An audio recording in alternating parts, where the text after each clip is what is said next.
নমস্কার ভক্তরা, জয় শ্রীকৃষ্ণ, রাধে রাধে। ভক্তরা, নতুন বছর শুরু হওয়ার আগে এটি আপনার মানি ব্যাগে রাখুন। বন্ধুরা, এই ছোট্ট জিনিসটি আপনার জন্য এত টাকা আনবে যে আপনি এটি সামলাতে পারবেন না। আপনার পকেট কখনো খালি থাকবে না। আপনার জীবনের সম্পদ ও সমৃদ্ধির পথ খুলে যাবে এবং আপনার কখনো সুখের অভাব হবে না। হ্যাঁ বন্ধুরা, আজ আমি আপনার জন্য একটি খুব গোপন এবং অলৌকিক সমাধান নিয়ে এসেছি। নতুন বছর আসার আগে যদি আপনি এটি বাস্তবায়ন করেন, তাহলে নতুন বছরে আপনার জীবন থেকে দুঃখ, যন্ত্রণা, কষ্ট, দারিদ্র্য এবং দুর্দশা দূর হয়ে যাবে। আজকের ভিডিওটি আপনার সকলের জন্য খুবই উপকারী হবে, কারণ আজ আমি যে বিষয়টি সম্পর্কে আপনাকে বলতে যাচ্ছি তা কোনো ধর্মগ্রন্থে আলোচনা করা হয়নি। বন্ধুরা, এই জিনিসটি এতটাই গোপন যে প্রাচীনকালে মাত্র কয়েকজন ঋষি তাদের শিষ্যদের কাছে এটি প্রকাশ করেছিলেন। দেখুন, আপনি কি ভবিষ্যতে আপনার ভাগ্য পরিবর্তন করতে চান? আপনি যদি আপনার বাড়ির ভাগ্য পরিবর্তন করতে চান, তাহলে আজই এই ছোট্ট জিনিসটি নিয়ে আপনার পার্সে রাখুন। যা প্রকাশ হতে চলেছে তা কোনো সহজ সমাধান নয়। বন্ধুরা, এটি একটি গোপন অর্থ সংকেত যা সরাসরি শাস্ত্রে লেখা নেই, বরং প্রতীকের মধ্যে লুকিয়ে আছে, যে কারণে সবাই এই সমাধানটি জানে না। বন্ধুরা, 2026 সালের শুরুর ঠিক আগে, অর্থাৎ নতুন বছরের প্রথম শক্তি আসার আগে আপনার পার্সে একটি ছোট্ট জিনিস রাখা উচিত। কিন্তু সেই জিনিসটি কি? এটি কিভাবে রাখা উচিত? কখন রাখা উচিত? এটি কোন ধরনের পার্সে রাখা উচিত? এবং এটি আপনার জীবনে কি প্রভাব ফেলবে? এটি এক এক করে বোঝা অত্যন্ত গুরুত্বপূর্ণ। অন্যথায় এই সমাধানটি অকার্যকর হতে পারে এবং এমনকি দারিদ্র্যের দিকেও নিয়ে যেতে পারে। তাই বন্ধুরা, ভিডিওটি শুরু করার আগে দয়া করে এই ভিডিওটি লাইক করুন এবং মন্তব্য বিভাগে জয় মা লক্ষ্মী লিখুন। দেবী লক্ষ্মী আপনার সমস্ত ইচ্ছা পূরণ করবেন। হ্যাঁ, এবং যদি এই সমাধান সম্পর্কে আপনার কোনো সন্দেহ বা প্রশ্ন থাকে, তাহলে নির্দ্বিধায় আমাদের জিজ্ঞাসা করুন। আমরা আপনার সমস্ত প্রশ্নের উত্তর দেব। তো বন্ধুরা, এখন সরাসরি আপনি যে বিষয়টি জানতে আগ্রহী সেই বিষয়ে চলে যাই, যে বিষয়টি আপনি শুনতে এই ভিডিওটি খুলেছিলেন। প্রথমেই বন্ধুরা, এটা বোঝা গুরুত্বপূর্ণ যে পার্স কেবল টাকা রাখার জায়গা নয়। হ্যাঁ বন্ধুরা, অনেকেই মনে করেন যে পার্স কেবল টাকা রাখার জন্য। শুধুমাত্র দেবী লক্ষ্মী সর্বদা পার্সে থাকেন, কিন্তু এই ধারণা সম্পূর্ণ ভুল। বন্ধুরা, আমি তোমাদের বলি যে পার্স হলো তোমাদের সম্পত্তির শক্তির আবাসস্থল, এবং যেমন লক্ষ্মী ঘরে যখন জিনিসপত্র থাকে না তখন তারা সেখানে থাকে না, তেমনইভাবে যখন জিনিসপত্র থাকে তখন টাকাও পার্সে থাকে না। হ্যাঁ বন্ধুরা, একজন ব্যক্তির জীবনও তাদের পার্স দ্বারা পরিচালিত হয়, কারণ যখন তাদের পার্স পূর্ণ থাকে তখন তারা যা ইচ্ছা তাই করে, তারা নিজের সুখের জন্য সব কিছু করে। কিন্তু যদি সেই ব্যক্তির পার্স খালি থাকে, তাহলে সেই ব্যক্তির জীবনে দুঃখের পাহাড় নেমে আসে। হ্যাঁ বন্ধুরা, দেখুন, পার্স হলো তোমাদের আর্থিক অবস্থার একটি সীমাবদ্ধতা। শাস্ত্রে বলা আছে যে যদি কারো পার্স ছেঁড়া, নোংরা, অপরিচ্ছন্ন বা হালকা হয়, তাহলে টাকা সেখানে আসে কিন্তু থাকে না। হ্যাঁ বন্ধুরা, অনেকেই আছেন যারা সারা বছর ধরে পুরনো ছেঁড়া পার্স ব্যবহার করেন। তারা পকেটে বহন করেন এবং যে কোনো জায়গায় যান। কিন্তু আমাদের শাস্ত্র যা বলে তা হলো 2026 সালের শুরুর আগে প্রথম শর্ত হলো আপনাকে অবিলম্বে আপনার পুরানো, ছেঁড়া, খুব পাতলা বা প্লাস্টিকের মতো পার্সটি প্রতিস্থাপন করতে হবে। পার্সটি সর্বদা মাঝারি আকারের হওয়া উচিত, খুব বড়ও নয়, খুব ছোটও নয়, যাতে টাকা আরামে রাখা যায়। রঙের ক্ষেত্রে সবচেয়ে ভালো রং হলো বাদামি, অর্থাৎ গাঢ় বাদামি, কালো, গাঢ় মেরুন অথবা গাঢ় নীল। আপনার পকেটে অবশ্যই এই রঙের পার্স রাখা উচিত। বন্ধুরা, আরেকটি বিষয় হলো হলুদ, সাদা বা লাল রঙের মতো হালকা রঙের পার্স সম্পদ ধরে রাখার ক্ষেত্রে দুর্বল বলে মনে করা হয়। অনেকের কাছে এটি মজার মনে হতে পারে, কিন্তু যারা আমাদের ধর্মীয় শাস্ত্রে বিশ্বাস করে তারাই এটি বোঝে। হ্যাঁ বন্ধুরা, আমি আপনাকে বলি, এখন আমরা সেই ছোট্ট গোপন রহস্যের দিকে আসি যা আপনি এই ভিডিওটি শিখতে খুলেছিলেন। কিন্তু আমার তোমাদের কাছে একটি অনুরোধ বন্ধুরা, সেই গোপন রহস্য জানার পর এই ভিডিওটি বন্ধ করো না, কারণ যদি তুমি এই ভিডিওটি বন্ধ করে দাও তাহলে তোমার ভাগ্যও বন্ধ হয়ে যাবে। কারণ আমি তোমাকে সেই গোপন রহস্যের কিছু গোপন তাৎপর্য, কিছু গোপন সতর্কতা এবং কিছু গোপন উপকারিতা বলবো। সেই কারণে যদি তুমি এই গোপন রহস্য সম্পর্কে জানতে পারো এবং তারপর এই ভিডিওটি ছেড়ে দাও, তাহলে তোমার চেয়ে বোকা আর কেউ নেই এবং তুমি আফসোস করবে। বন্ধুরা, 2026 সাল শুরু হওয়ার আগে তোমার মানিব্যাগে কোন ছোট্ট রহস্যটা রাখতে হবে। এটা কোনো নোট নয়। প্রথমেই তোমার জানা উচিত যে এটা কোনো নোট, মুদ্রা বা কোনো সাধারণ জিনিস নয়, কারণ এখন প্রায় সবাই এই জিনিসগুলো জানে। বন্ধু, আমি এই দেবীর মন্দির থেকে এই মুদ্রাটি এনেছি, আমি এটি আমার মানিব্যাগে রাখব। দেবতার মন্দির থেকে টাকা আসবে। আমি এই নোটটি এনেছি, আমি এটি আমার মানিব্যাগে রাখব, টাকা আসবে। তুমি হয়তো অনেক কথা শুনেছ।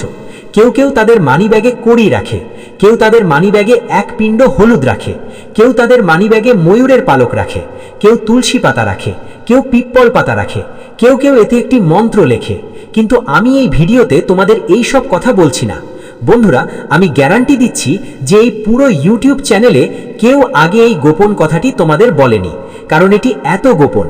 এটি শাস্ত্রে উল্লেখ করা হয়নি এবং কোনো ঋষি কখনো তাদের ভক্তদের কাছে এটি প্রকাশ করেননি।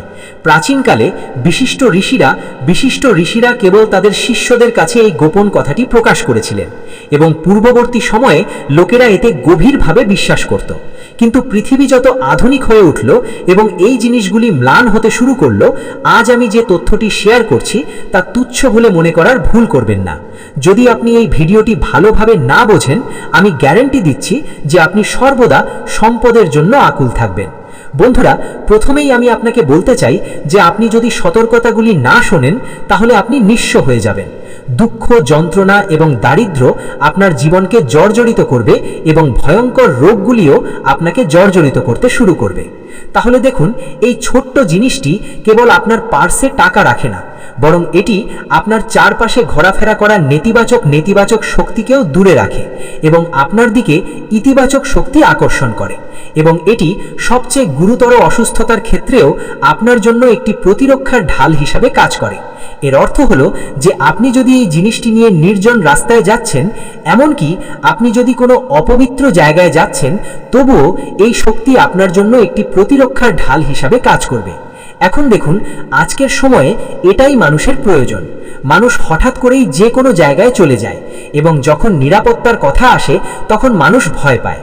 আরে, আমার কাছে এই জিনিসটা নেই, আমি হনুমান তাবিজ পড়ে নেই, আমার হাতে কিছু নেই, এই জায়গায় গেলে আমার কি হবে? কিন্তু এই ছোট্ট জিনিসটা, বন্ধুরা, এই ছোট্ট জিনিসটা তোমাদের সকল প্রকার শক্তি থেকে রক্ষা করবে। তাহলে দেখো বন্ধুরা, এই জিনিসটা হলো অশ্বত্থ গাছ বা পিপল গাছের নিচ থেকে তোলা শুকনো মূলের একটি ছোট্ট টুকরো। মনোযোগ দিয়ে শুনো, পিপল গাছটি সাধারণ গাছ নয়। পিপল গাছের সম্পর্কে অনেক বিশ্বাস আছে। পিপল গাছে 33 কোটি দেবদেবী বাস করেন। দেবী লক্ষ্মীও পিপল গাছে বাস করেন। কিন্তু আমি পিপল পাতার কথা বলছি না, আমি পিপল ডালের কথা বলছি না, আমি পিপল গাছের একটি ছোট্ট শুকনো মূলের কথা বলছি। কিন্তু মনে রেখো বন্ধুরা, শুধু মূল কাজ করবে না। এই মূলের পিছনে বিশ্বাস কি, প্রথমে এটা বুঝুন। কারণ যদি আপনি কেবল মূলটি এনে আপনার পার্সে রাখেন, তাহলে এটি আপনার সম্পদের ভিত্তি, আপনার সমৃদ্ধি, আপনার অর্থের প্রবাহকে ধ্বংস করে দিতে পারে। হ্যাঁ, দেখুন, এই মূলটি একেবারেই ভাঙা উচিত নয়, এটি কোনো অবস্থাতেই কাটা উচিত নয়। এটি কেবল একটি পিপল গাছ থেকে নেওয়া উচিত যেটি ইতিমধ্যে মাটিতে পড়ে গেছে। এটি অবশ্যই শুকনো এবং খুব ছোট হতে হবে। আমি আপনাকে বলেছিলাম যে মূলটি অবশ্যই একটি পিপল গাছের হতে হবে। এখন অনেকেই পিপল গাছের মূল কাটতে ছুটে আসবে। যদি তারা দৌড়াতে শুরু করে তাহলে এটি করবেন না। মনোযোগ দিয়ে শুনুন, পিপল গাছের কাছে যান এবং যদি আপনি পিপল গাছের কাছে একটি ভাঙা শুকনো মূল পড়ে থাকতে দেখেন, তাহলে আপনাকে তা তুলে নিতে হবে। এখন বন্ধুরা, আমি আপনাকে বলি যে মূলটি খুব ছোট হতে হবে, মাটিতে পড়ে থাকা, এত ছোট যে এটি আপনার পার্সে বা রুমালে থাকা কেউ দেখতে পাবে না, যাতে একবার আপনি এটি আপনার পার্সে বা রুমালে রাখেন, আপনি এটি লক্ষ্য করতে পারবেন না। হ্যাঁ বন্ধুরা, এটাই রহস্য।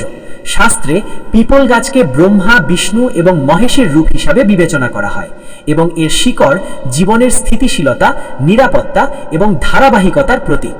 যখন এই ছোট শিকড়ের একটি ছোট অংশ পার্সে রাখা হয়, তখন এটি মূলের মতো অর্থ জমা করে, অর্থাৎ টাকা আসে এবং থেমে যায়। এখন বন্ধুরা, এই শিকড়টি কখন রাখা উচিত, কিভাবে রাখা উচিত এবং কোন রঙের পার্সে রাখার জন্য কেনা উচিত, এই সমস্ত বিষয়গুলি জানা আপনার জন্য খুবই গুরুত্বপূর্ণ। কারণ আপনি যদি শিকড়টি এনে যে কোনো ধরনের পার্সে রাখেন এবং কোনো প্রভাব দেখানোর পরিবর্তে সেই জিনিসটি নেতিবাচক প্রভাব দেখাতে শুরু করে, তাহলে এতে ক্ষতি কার হবে? ক্ষতি আপনারই হবে। এখন বন্ধুরা, মনে রাখবেন যে আমি আপনাকে এই ছোট্ট জিনিসটি সম্পর্কে বলেছি, কোন গাছের শিকড়, পিপল গাছের শিকড় কিভাবে আনতে হবে, মূলটি আনার সময় কি করতে হবে এবং কি করা উচিত নয়। এখন প্রথমেই যা মনে আসে তা হলো এই শিকড়টি রাখার দিনটি কোন দিন হওয়া উচিত এবং আমাদের কি ধরনের পার্টস বহন করা উচিত। কেউ কেউ চামড়ার পার্টস ব্যবহার করেন, কেউ কেউ প্লাস্টিকের পার্টস ব্যবহার করেন, কিন্তু আজও অনেকেই জানেন না যে আমাদের কোন পার্টস ব্যবহার করা উচিত এবং কোনটি এড়িয়ে চলা উচিত। বন্ধুরা, আমি আপনাদের বলি যে 2025 সালের শেষ শনিবার অথবা 2026 সাল শুরু হওয়ার ঠিক আগে যে কোনো শনিবারে এটি রাখাই উত্তম বলে মনে করা হয়। এখন কেন এটিকে এমন বিবেচনা করা হয় এটি আপনার জানা খুবই গুরুত্বপূর্ণ। এখন আপনাদের মনে একটি প্রশ্ন জাগতে পারে, গুরুজি কেন এটি শুধুমাত্র শনিবারে রাখতে বলছেন? তাহলে এটি মনোযোগ সহকারে শুনুন।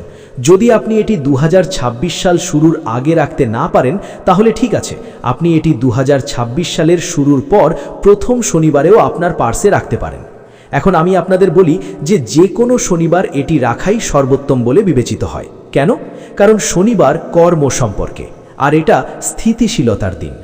যখনই আমরা বলি যে আমরা কিছু ব্যবস্থা নিচ্ছি, কিছু আচার অনুষ্ঠান করছি, কিছু শুভ কাজ করছি অথবা আমাদের ঘরে নতুন কিছু আনছি, তখন শনিবারকে সেরা দিন হিসাবে বিবেচনা করা হয়। হ্যাঁ বন্ধুরা, আমি তোমাদের বলতে চাই যে শনিবার সকালে সূর্যোদয়ের আগে ঘুম থেকে উঠে স্নান করা উচিত। স্নানের পর তোমাদের মন খুব অস্থির থাকে, প্রায়শই এলোমেলো জায়গায় ঘুরে বেড়ায়, কিন্তু তোমাদের মনকে সম্পূর্ণ শান্ত রাখতে হবে এবং কারো সাথে বেশি কথা বলা উচিত নয়। প্রথমে তোমাদের পার্স পরিষ্কার করো। হ্যাঁ বন্ধুরা, যদি তোমরা একটি নতুন পার্স কিনছো তাহলে সেটা খুবই ভালো। এমনকি যদি তোমরা একটি নতুন পার্স নাও কিনছো, তবুও তোমরা তা তোমাদের পুরনো পার্সে রাখতে পারো, কারণ পুরনো পার্সেরও স্থায়ী আশীর্বাদ থাকে। ঠিক আছে, আমি তোমাদের বলি, আগে তোমাদের পার্স পরিষ্কার করো। তোমাদের পার্স থেকে সব কিছু বের করে ফেলো, পুরনো বিল, ছেঁড়া নোট, অকেজো কাগজপত্র এবং কারো কাছ থেকে ধার করা চিত্রপত্র। কিছু লোকের অভ্যেস আছে যে তারা বিল, ছেঁড়া নোট এবং পুরনো মুদ্রা তাদের মানিব্যাগে রাখে। এই জিনিসগুলো তাদের পার্সের সম্পদ নষ্ট করে, ধ্বংস করে। তাই এই সব জিনিসগুলো সরিয়ে ফেলো।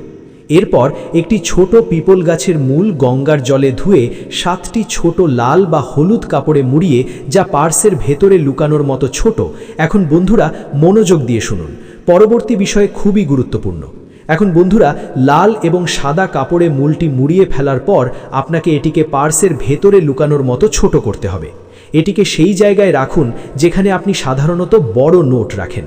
হ্যাঁ বন্ধুরা, এটি রাখার সময় আপনার মনে এই অনুভূতি রাখুন যে আপনার সম্পদ স্থিতিশীল, বড় এবং কখনো কম হবে না। কোনো মন্ত্র জপ করার প্রয়োজন নেই, কারণ এই প্রতিকার মন্ত্রের চেয়েও উদ্দেশ্য এবং শক্তির ওপর নির্ভর করে। হ্যাঁ বন্ধুরা, আপনি হয়তো ভাবছেন যে গুরু কোনো মন্ত্র ব্যবহার করেননি, গুরুজি কোনো নির্দিষ্ট শব্দ উল্লেখ করেননি, তবে এই ছোট মূলটি কোনো বিশেষ শব্দ বা মন্ত্রের চেয়েও বেশি শক্তিশালী। হ্যাঁ, এখন এর প্রভাব সম্পর্কে কথা বলা যাক। এই মূলটি সঠিকভাবে রাখার প্রথম প্রভাব হলো ব্যয় হঠাৎ নিয়ন্ত্রণে আসে। তুমি হয়তো প্রায়শই তোমার মানিব্যাগে প্রচুর পরিমাণে টাকা রেখেছ, কিন্তু হঠাৎ করেই সেই টাকা অযথা খরচ হয়ে যায় অথবা অপ্রত্যাশিত খরচ দেখা দেয়, যা আমরা ভাবিও না, এমনকি টাকা চলে গেছে তাও বুঝতে পারি না। প্রথম জিনিসটি হলো এটি অপ্রয়োজনীয় খরচ নিয়ন্ত্রণ করতে শুরু করে। অপ্রয়োজনীয় টাকা প্রবাহ সম্পূর্ণরূপে বন্ধ হয়ে যায়। দ্বিতীয় প্রভাব হলো অর্থের নতুন নতুন পথ তৈরি হয়। উদাহরণস্বরূপ, কখনো কখনো কোনো পুরনো বন্ধুর সাথে যোগাযোগ, কখনো কখনো সুযোগ, কখনো কখনো পূর্বে স্থগিত থাকা প্রকল্প হঠাৎ গতি লাভ করে, এবং কখনো কখনো আমরা যাকে টাকা ধার দিয়েছিলাম তার কাছ থেকে টাকা পেতে শুরু করি। তাই আজকাল প্রতিটি দ্বিতীয় বা তৃতীয় ব্যক্তি ঋণের কারণে সমস্যায় পড়ে। তারা হয় ঋণ নিয়ে অথবা ঋণ দিয়ে সমস্যায় পড়ে। তাহলে দেখুন, এই ঋণও খুব দ্রুত পরিষ্কার করে দেয়। এবং তৃতীয় এবং সবচেয়ে বড় প্রভাব হলো মনের মধ্যে থাকা অভাবের যে ভয় থাকে তা ধীরে ধীরে শেষ হতে শুরু করে। যেমন অর্থের অভাব, সুখের অভাব। তাই অভাব শব্দটি এই শব্দটিকে সম্পূর্ণরূপে দূর করে দেয়, এবং ভয় চলে যাওয়ার সাথে সাথে অর্থের শক্তি স্বয়ংক্রিয়ভাবে আকর্ষিত হতে শুরু করে। এই সমাধান ধনী হওয়ার নয়। তুমি ভাবছো যে তুমি কোটিপতি হওয়ার জন্য এই সমাধানটি করছো। যদি তুমি লাখপতি হওয়ার জন্য এটা করছো তাহলে তা নয়, বরং এটা দারিদ্র্যের শক্তি ভাঙার একটি সমাধান। কারণ তুমি যদি দারিদ্র্যের শক্তি থেকে বেরিয়ে আসো, তাহলে তোমার জীবনে সম্পদ, সুখ এবং সমৃদ্ধি বর্ষিত হতে শুরু করবে। এখন কিছু সাবধানতাও সমানভাবে গুরুত্বপূর্ণ। এর প্রভাব বোঝা গুরুত্বপূর্ণ ছিল, এর রূপরেখা বোঝাও গুরুত্বপূর্ণ ছিল। এখন এই শিকড় রাখার পর কখনো আপনার পার্স মাটিতে রাখবেন না। কিছু লোকের অভ্যাস আছে যে তারা তাদের পার্স মাটিতে ফেলে দেয় বা অপরিষ্কার জায়গায় ফেলে দেয়। এটি করা উচিত নয়। কখনো আপনার পার্স মাটিতে রাখবেন না, কখনো এটিকে আপনার পা দিয়ে স্পর্শ করবেন না এবং কখনো এর উপর বসবেন না। কিছু লোক তাদের পার্স তাদের পিছনের বকেটে রাখেন এবং তার উপর বসে থাকেন। এটি সম্পূর্ণ ভুল। এটি করে আপনি কেবল মূলকে অপমান করছেন না, বরং আপনার পার্সে বসবাসকারী দেবী লক্ষ্মীরও অপমান করছেন। আপনার পার্সে পা দিয়ে স্পর্শ করবেন না এবং কখনো আপনার পার্সে মিথ্যা কাগজপত্র, তামাক, পান মশলা বা অন্যান্য কোনো নেতিবাচক জিনিস রাখবেন না। কিছু লোক তাদের পার্সে গুটকা, তামাক এবং অন্যান্য নেতিবাচক জিনিস রাখেন। এই সমস্ত জিনিস মূলের ওপর খুব নেতিবাচক প্রভাব ফেলে। যদি নেতিবাচক জিনিসের নেতিবাচক প্রভাব থাকে তাহলে জীবনে অর্থের অভাব হবেই, এটা স্বাভাবিক। আমি আপনাকে বলি, আপনার মানিব্যাগে একটিও ছেঁড়া নোট থাকা উচিত নয়। একটি ছেঁড়া নোট হারানো অর্থ নির্দেশ করে, আর ছেঁড়া নোট রাখলে সম্পদের স্থায়ী শক্তি নষ্ট হয়ে যায়। যদি কোনো কারণে মূলটি হারিয়ে যায় তাহলে আতঙ্কিত হবেন না। এর মানে হলো এটি এর কাজ সম্পন্ন করেছে এবং আপনি পরের বছর একটি নতুন প্রতিকার চেষ্টা করতে পারেন। এখন একটি খুব গোপন কথা, এই প্রতিকারটি ব্যবহার করার পরে আপনার কাউকে বলা উচিত নয়। অনেকের অভ্যাস আছে যে এটি সম্পন্ন হওয়ার আগেই এটি নিয়ে বড় বড় কথা বলা। তারা বলে, আরে আমি এই জিনিসটি আমার মানিব্যাগে রেখেছিলাম, এটি টাকা আনবে, আপনারও এটি রাখা উচিত। আমার মানিব্যাগে কিছু আছে, আমি আপনাকে দেখাবো। পরে আপনার জিনিসপত্র দিয়ে এটি করা উচিত নয়। এই প্রতিকারটি ব্যবহার করার পরে আপনার কাউকে বলা উচিত নয়। আপনার এটি দেখানো বা ব্যাখ্যা করার প্রয়োজন নেই। সম্পদের শক্তি প্রদর্শনের মাধ্যমে দুর্বল হয়ে যায়, কারণ এটি যত বেশি লুকানো হবে তার প্রভাব তত বেশি হবে। এই কারণেই এই প্রতিকারটি সবাইকে দেওয়া হয় না। 2026 সালের শুরুতে যখন বেশিরভাগ মানুষ সংকল্প এবং পরিকল্পনা করবে, তখন আপনার মানিব্যাগে এই ছোট অদৃশ্য প্রতীকটি স্থিতিশীল সম্পদ, মানসিক শান্তি এবং আর্থিক নিরাপত্তার ভিত্তি স্থাপন করবে। এটি কোনো অলৌকিকতা নয় যে আপনাকে রাতারাতি কোটিপতি করে দেবে, কিন্তু এটা নিশ্চিত যে যে কেউ নিষ্ঠা এবং যথাযথ নিয়মানুবর্তিতার সাথে এটি অনুশীলন করবে, সে সারা বছর ধরে অর্থের অভাব অনুভব করবে না। যখন এই অনুভূতি দূর হয়ে যায়, তখন দেবী লক্ষ্মী নিজেই সেই ব্যক্তির কাছে পৌঁছানোর একটি মাধ্যম খুঁজে পান। এই প্রতিকারটি করার সময় আপনাকে একটি ইতিবাচক মনও রাখতে হবে।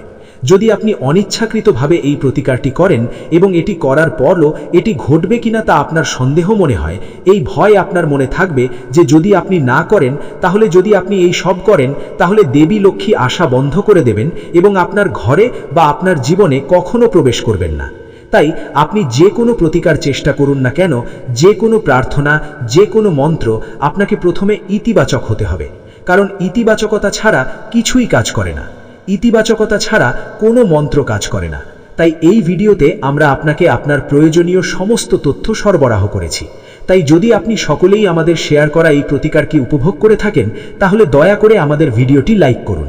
যদি আপনি এই তথ্যটি সহায়ক বলে মনে করেন, তাহলে অনুগ্রহ করে মন্তব্য বিভাগে আমাদের জিজ্ঞাসা করতে দ্বিধা করবেন না। যদি আপনি ইতিমধ্যে না করে থাকেন, তাহলে অনুগ্রহ করে আমাদের পরম সত্য চ্যানেলটি সাবস্ক্রাইব করুন এবং এখনই আমাদের সাথে যোগ দিন।